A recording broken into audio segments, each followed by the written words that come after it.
Hey, Brian with Walnut Farm Bees.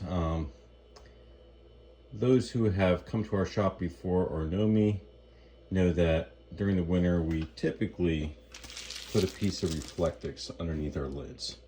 Now, I don't think this is the make or break as far as colonies surviving. I've not had anything under a lid and colonies have survived. But it's one of those little things that I think helps as far as reflecting heat back down and mostly pushing moisture to the outside of the box. And of course, if you have nice wax dipped equipment, the moisture just runs right out of the box. However, this Reflectix doesn't have a lot of insulating value. I would say, I think they say maybe 3 or something like that for insulation value, which is not a lot, so we're not really gaining a lot of insulation value. A little bit, it does help seal things a little bit tighter when the lid is pushed down on the box, and as I said, definitely moving things to the sides. Since we're doing a lot of experiments this year, I've got a group of 22 nucs that are on the very small side, and I'm going to split them in half, and I'm going to put our typical Reflectix under the lid. And then I picked up some 10 millimeter thickness insulation here. It's cut to the same size. You can see a little bit of difference there. About 3 times as thick. So we'll see. We'll split them half and half. See if it makes any difference over the winter, because this is definitely more expensive than this.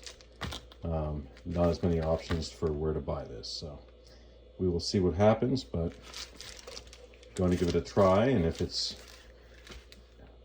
significantly better, we may consider using it and also carrying it in the farm shop. I wanted to add some information on the R values. So the standard Reflectix, it's rated, some places they say between 1 and 2 R, but one place I saw was R 1.1, and especially when it's the way it's configured here, which is right flat up against the lid. I think if you can create, like if you had a building, some construction in a wall, and you had an air pocket between pieces of Reflectix, you could increase the R value, but as it is, it's much more about the reflective value than definitely a heavy R value.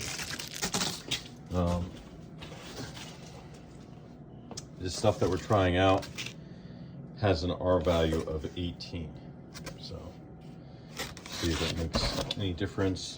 And as a point of comparison, like your standard rigid foam board, inch foam board is going to be an R value of 5. If you go thicker than that, it'll have a different R value. But just for point of comparison. One thing I don't like as much about this rigid foam versus the other two is that it's rigid. The others will more easily seal around the edges of a colony under the lid, and I kind of like that aspect as well.